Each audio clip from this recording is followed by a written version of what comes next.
Hi, ഞാൻ ആദിഷ്. നിങ്ങൾ സ്നേഹിക്കുന്ന പുരുഷനെ ടെക്സ്റ്റ് മെസ്സേജിലൂടെ എങ്ങനെയാണ് അഡിക്റ്റഡ് ആക്കാൻ സാധിക്കുക എന്നതാണ് ഇന്നത്തെ വീഡിയോയിലൂടെ നമ്മൾ ചർച്ച ചെയ്യുന്നത്. എല്ലാവർക്കും എൻ്റെ പുതിയ വീഡിയോയിലോട്ട് സ്വാഗതം. ഒന്നാമത്തെ ടെക്നിക്ക് എന്ന് പറയുന്നത് ബി അവൈലബിൾ എന്നുള്ളതാണ്. അഥവാ അങ്ങോട്ടും ഇങ്ങോട്ടും ടെക്സ്റ്റ് മെസ്സേജ് അയക്കുന്ന സമയത്ത് അവൈലബിൾ ആവുക എന്നുള്ളതാണ്. ചിലപ്പോൾ മേ ബി രാവിലെ ആയിരിക്കാം, അല്ലെങ്കിൽ ഈവനിങ് ടൈമിലായിരിക്കാം. പക്ഷേ ഈ അവൈലബിൾ ആവുക എന്ന് പറഞ്ഞതുകൊണ്ട് നിങ്ങളുടെ ജോലിയും മറ്റും പഠനവും എല്ലാം ഉപേക്ഷിച്ചുകൊണ്ട് ഫുൾ ടൈം അവൈലബിൾ ആവണം എന്നുള്ളതല്ല ഉദ്ദേശിക്കുന്നത്. ഒരുപാട് അവൈലബിൾ ആവുന്നതും പ്രശ്നമുണ്ടാക്കും.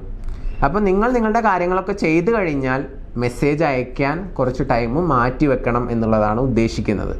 അതുപോലെ തന്നെ ഇങ്ങോട്ട് എന്തെങ്കിലുമൊക്കെ മെസ്സേജ് അയച്ചു കഴിഞ്ഞാൽ ഉടനെ തന്നെ റിപ്ലൈ കൊടുക്കണമെന്നില്ല. ആദ്യകാലങ്ങളിലൊക്കെ അങ്ങനെ ചെയ്യാം. പിന്നീട് നിങ്ങൾക്ക് ഒരു 30 മിനിറ്റ്സ് ഒക്കെ ഡിലേ ആയിട്ട് മെസ്സേജിന് റിപ്ലൈ കൊടുക്കാവുന്നതാണ്. അത് 24 മണിക്കൂറും 2 ദിവസമൊന്നും നീണ്ടു പോകരുത്. മാക്സിമം പോയ ഒരു 30 മിനിറ്റ്സ്, അല്ലെങ്കിൽ എന്തെങ്കിലും തിരക്കാണെങ്കിൽ അത് അറിയിക്കുക. പിന്നെ കുറച്ച് കഴിഞ്ഞിട്ട് എന്ത് ചെയ്യുക, റിപ്ലൈ കൊടുക്കുക. അതല്ലാന്നുണ്ടെങ്കിൽ ഞാൻ കുറച്ച് ഗ്യാപ്പ് എടുക്കാൻ പറഞ്ഞതുകൊണ്ട് നിങ്ങൾ ഒരു ദിവസമൊക്കെ കോൺടാക്ട് ചെയ്യാതിരുന്നാൽ ചിലപ്പോൾ ഓപ്പോസിറ്റ് നിൽക്കുന്ന വ്യക്തിക്ക് മൂവ് ഓൺ ചെയ്യാനുള്ള ചാൻസ് കൂടുതലാണ്. അപ്പോൾ അങ്ങനെ ചെയ്യരുത്, മനസ്സിലായോ? കുറച്ച് ടൈം ഡിലേ ആക്കിയിട്ട് റിപ്ലൈ കൊടുക്കുന്നത് അവർക്ക് നിങ്ങളോടൊരു ചേസിങ് കൂടാനുള്ള സാധ്യതയൊരുക്കും എന്നുള്ളതാണ്. പിന്നെ അതുപോലെ തന്നെ രണ്ടാമത്തെ ടെക്നിക്ക് എന്ന് പറയുന്നത് എപ്പോഴും പോസിറ്റീവായിട്ടുള്ള റിപ്ലൈസ് കൊടുക്കുക എന്നുള്ളതാണ്. അഥവാ എന്തെങ്കിലും തോന്നിയാസം പറയുന്ന സമയത്ത് പോസിറ്റീവായിട്ട് റിപ്ലൈ കൊടുക്കാനല്ല ഉദ്ദേശിച്ചത്. പോസിറ്റീവ് എനർജി ഓപ്പോസിറ്റ് നിൽക്കുന്ന വ്യക്തിക്ക് ലഭിക്കുന്ന രീതിയിൽ റിപ്ലൈ കൊടുക്കുക.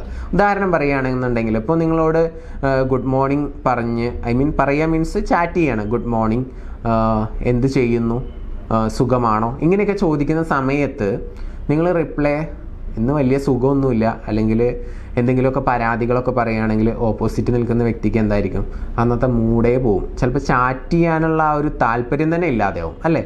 അപ്പോൾ അതിന് പകരം നിങ്ങൾ എന്ത് ചെയ്യണം, ഹാപ്പിയാണ്, നല്ല ദിവസമാണ്, അല്ലെങ്കിൽ ഹാപ്പി ആയിട്ടുള്ള എന്തെങ്കിലും കാര്യങ്ങളൊക്കെ ഷെയർ ചെയ്യാനുണ്ടെങ്കിൽ അതൊക്കെ ഷെയർ ചെയ്യുക. അപ്പോൾ ചുരുക്കി പറഞ്ഞാൽ പരാതികൾ പറയുന്നത് അത് ടെക്സ്റ്റ് ചെയ്യുന്നത് കുറച്ച്, അതിന് പകരം നിങ്ങൾ ഓക്കെയാണ്, നിങ്ങൾ ഹാപ്പി ആയിട്ട് ഇരിക്കുന്ന ഒരാളാണ്, നിങ്ങളിൽ നിന്ന് പോസിറ്റീവായിട്ടുള്ള എനർജി ലഭിക്കുന്ന വേർഡ്സുകളായിരിക്കണം ഓപ്പോസിറ്റ് നിൽക്കുന്ന വ്യക്തിക്ക് ലഭിക്കേണ്ടത്.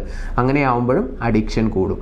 ഇനി മൂന്നാമത്തെ ടെക്നിക്ക് പറയുന്നതിന് തൊട്ട് മുൻപായിട്ട് നിങ്ങളുടെ റിലേഷൻഷിപ്പിൽ എന്തെങ്കിലും ഇഷ്യൂസോ പ്രയാസങ്ങളോ നിങ്ങൾ ഫേസ് ചെയ്യുന്നുണ്ടെങ്കിൽ എൻ്റെ പേഴ്സണൽ കോച്ചിങ്ങോ നിങ്ങളുടെ പ്രശ്നത്തിനുള്ള സൊല്യൂഷനോ അറിയണമെന്ന് ആഗ്രഹിക്കുന്നുണ്ടെങ്കിൽ മുകളിൽ കാണുന്ന നമ്പറിൽ വിളിക്കാവുന്നതാണ്.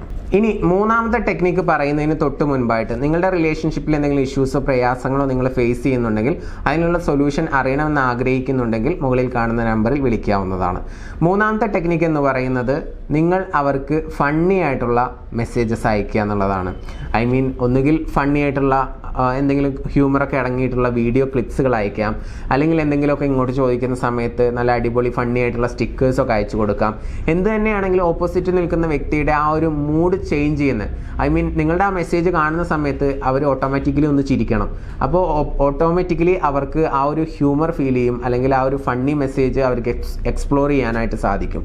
അപ്പോൾ അങ്ങനെ അത്തരത്തിൽ ഒരു മെസ്സേജിങ് നടത്തുകയാണെന്നുണ്ടെങ്കിലും അവർ അഡിക്റ്റഡ് ആവാൻ ചാൻസ് ഉണ്ട്. അത് എല്ലാ ദിവസവും ചെയ്യുകയാണെങ്കിൽ തീർച്ചയായിട്ടും അവർ അഡിക്റ്റഡ് ആവും എന്നുള്ളതാണ്. ഒരുപാട് സാഡ് ആയിട്ടുള്ള മെസ്സേജുകൾ, നെഗറ്റീവായിട്ടുള്ള മെസ്സേജുകളൊന്നും അയക്കാതിരിക്കാൻ വേണ്ടി ശ്രദ്ധിക്കുകയും ചെയ്യാം. അതുപോലെ തന്നെ നാലാമത്തെ ഒരു ടെക്നിക്ക് എന്ന് പറയുന്നത് ഫ്ലേട്ടിംഗ് മെസ്സേജുകൾ അയക്കുക എന്നുള്ളതാണ്.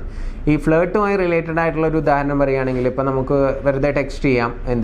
ഇന്നലെ ഞാനൊരു സ്വപ്നം കണ്ടിരുന്നു, ഇന്നലെ ഞാൻ സ്വപ്നം കണ്ടത് നിന്നെക്കുറിച്ചാണ് എന്നുള്ള രീതിയിലൊക്കെ, എന്തായിരുന്നു ആ സ്വപ്നം എന്നുള്ളത് ഞാനിപ്പോൾ പറയുന്നില്ല, അത് പിന്നീട് പറയാം എന്നൊക്കെ പറഞ്ഞൊരു ക്യൂരിയോസിറ്റി ഒക്കെ കൊടുക്കുക. അങ്ങനെ കുറച്ച് ഫ്ലേട്ടിംഗ് ടൈപ്പ് ഓഫ് മെസ്സേജസ് അയക്കുന്നതും വളരെയധികം നല്ലതാണ്. അവർക്ക് അത് അറിയാനുള്ള ഒരു ക്യൂരിയോസിറ്റി ഉണ്ടാവും. എന്താ കണ്ടത് എന്ന് ചോദിച്ചുകൊണ്ട് വരും. അപ്പോൾ ഇങ്ങനെയുള്ള ചെറിയ ചെറിയ ടെക്നിക്കുകളൊക്കെ നിങ്ങൾക്ക് അപ്ലൈ ചെയ്യാവുന്നതാണ്. അടുത്തതായിട്ട് പറയുന്നത് കോംപ്ലിമെൻറ്റ് നൽകുക എന്നുള്ളതാണ്. Compliment text. ഉദാഹരണമായിട്ട് പറയുകയാണെന്നുണ്ടെങ്കിൽ ഇപ്പോൾ നിങ്ങൾക്ക് വല്ല ഫോട്ടോസോ കാര്യങ്ങളോ എന്തെങ്കിലും അയച്ചു തന്നു എന്ന് വിചാരിക്കുക. അപ്പോൾ ആ ഫോട്ടോയിൽ അവരിട്ടിരിക്കുന്ന കോസ്റ്റ്യൂം അടിപൊളിയാണ്, അവരെ കാണാൻ നല്ല ഭംഗിയൊക്കെ ഉണ്ടെങ്കിൽ ഈ കോസ്റ്റ്യൂമിൽ നിന്നെ കാണാൻ നല്ല ചന്തമുണ്ട്, ഇങ്ങനെയുള്ള കാര്യങ്ങളൊക്കെ എന്ത് ചെയ്യുക, നമ്മൾ ഓപ്പണായിട്ട് ഈ ഒരു ടെക്സ്റ്റിലൂടെ നമ്മൾ പറയുക. അത് അവർക്ക് വളരെ സന്തോഷം ഉണ്ടാക്കുന്ന കാര്യമാണ്. മാത്രമല്ല അഡിക്ഷൻ ഉണ്ടാക്കാനും അത് ചാൻസ് ഉണ്ട്. ഉദാഹരണമായിട്ട് ഇനിയിപ്പോൾ നിങ്ങൾക്ക് ഫോട്ടോ അയച്ചു തരണമെന്നൊന്നുമില്ല, DP-യിലോ സ്റ്റാറ്റസിലോ ഒക്കെ നല്ലൊരു കോസ്റ്റ്യൂമിൽ അടിപൊളി ഫോട്ടോ കണ്ടു കഴിഞ്ഞാൽ അതിനെ കോംപ്ലിമെൻറ്റ് ചെയ്യാൻ ഒരിക്കലും മറന്നു പോകണ്ട. കോംപ്ലിമെൻറ്റ് ചെയ്യുമ്പോൾ ഓട്ടോമാറ്റിക്കലി നിങ്ങളോടൊരു അട്രാക്ഷൻ തോന്നാനുള്ള ചാൻസ് കൂടുതലാണ്. അതുപോലെ തന്നെ അടുത്തൊരു ടെക്നിക്ക് എന്ന് പറയുന്നത് ആ വ്യക്തിക്ക് ഇൻട്രസ്റ്റ് ഉള്ള കാര്യങ്ങളുമായി ബന്ധപ്പെട്ടുള്ള ക്വസ്റ്റ്യൻസ് ചോദിക്കുക എന്നുള്ളതാണ്.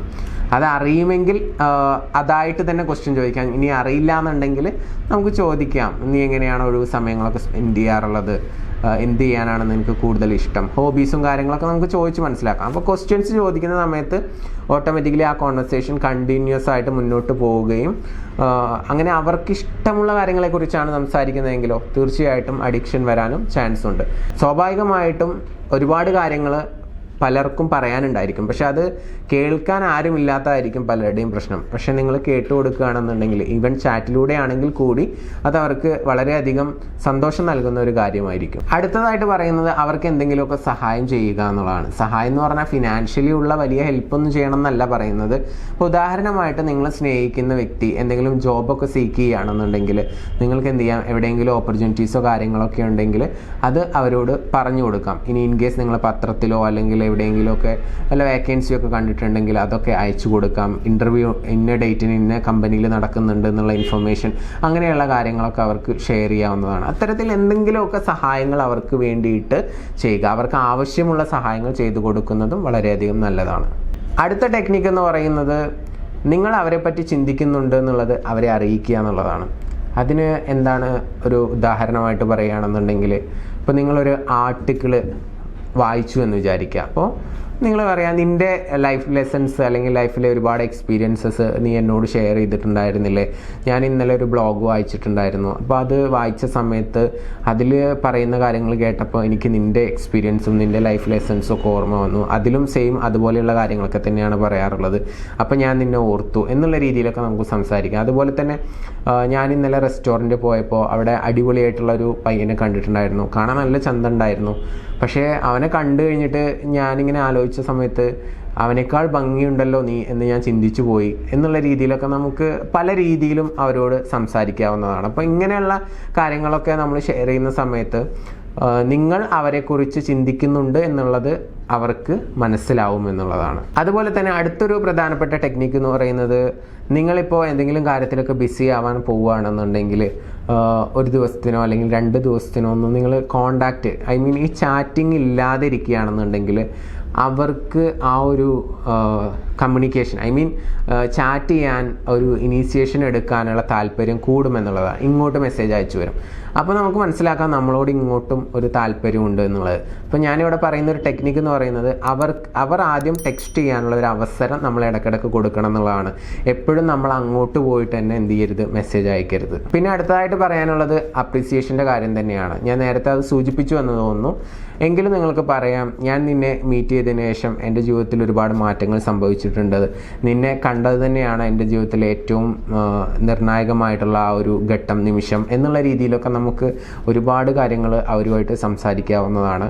സ്വാഭാവികമായിട്ടും അത്തരം കാര്യങ്ങളൊക്കെ പറയുന്നത് ഓപ്പോസിറ്റ് നിൽക്കുന്ന വ്യക്തിയുടെ കാരണത്താൽ നിങ്ങൾ വളരെയധികം ഹാപ്പി ആവുന്നുണ്ടെന്ന് അവരറിയുമ്പോൾ അവർക്കൊരു സന്തോഷമായിരിക്കും. അവർ കൂടുതൽ നിങ്ങളിൽ അഡിക്റ്റ് ആവാനും അത്തരത്തിലുള്ള ടോക്കുകളൊക്കെ വളരെയധികം സഹായിക്കും എന്നുള്ളതാണ്. അപ്പോൾ ഇന്നത്തെ വീഡിയോയിലൂടെ നമ്മൾ ഡിസ്കസ് ചെയ്തിട്ടുള്ള ഏകദേശം 10ഓളം കാര്യങ്ങൾ, ഇതൊക്കെ ശ്രദ്ധിച്ച് മുന്നോട്ട് പോവുകയാണെന്നുണ്ടെങ്കിൽ തീർച്ചയായിട്ടും ടെക്സ്റ്റ് മെസ്സേജിങ്ങിലൂടെ ഒരു വ്യക്തിയെ അഡിക്റ്റഡ് ആക്കാനായിട്ട് സാധിക്കും. തീർച്ചയായിട്ടും ഇതൊക്കെ അപ്ലൈ ചെയ്ത് നോക്കുക. നിങ്ങൾക്കിത് യൂസ്ഫുൾ ആണെന്ന് തോന്നുന്നുണ്ടെങ്കിൽ മറ്റുള്ള വ്യക്തികളിലോട്ട് മാക്സിമം ഷെയർ ചെയ്യുക. ആദ്യമായിട്ടാണ് ചാനൽ കാണുന്നതെങ്കിൽ ചാനൽ സബ്സ്ക്രൈബ് ചെയ്യുക. ഇഷ്ടപ്പെട്ടാൽ ലൈക്ക് ചെയ്യുക. വിലയേറിയ അഭിപ്രായങ്ങൾ താഴെ കമൻറ്റായിട്ട് രേഖപ്പെടുത്തുക. പുതിയൊരു വീഡിയോയുമായിട്ട് നമുക്ക് വീണ്ടും കാണാം. നിങ്ങളുടെ റിലേഷൻഷിപ്പിൽ എന്തെങ്കിലും പ്രശ്നങ്ങളോ ഇഷ്യൂസോ ഉണ്ട് എന്നുണ്ടെങ്കിൽ, നിങ്ങൾക്ക് അതിനുള്ള സൊല്യൂഷൻ അറിയണമെന്ന് ആഗ്രഹിക്കുന്നുണ്ടെങ്കിൽ മുകളിൽ കാണുന്ന നമ്പറിൽ വിളിക്കാവുന്നതാണ്. Anyway thank you. നമസ്തേ.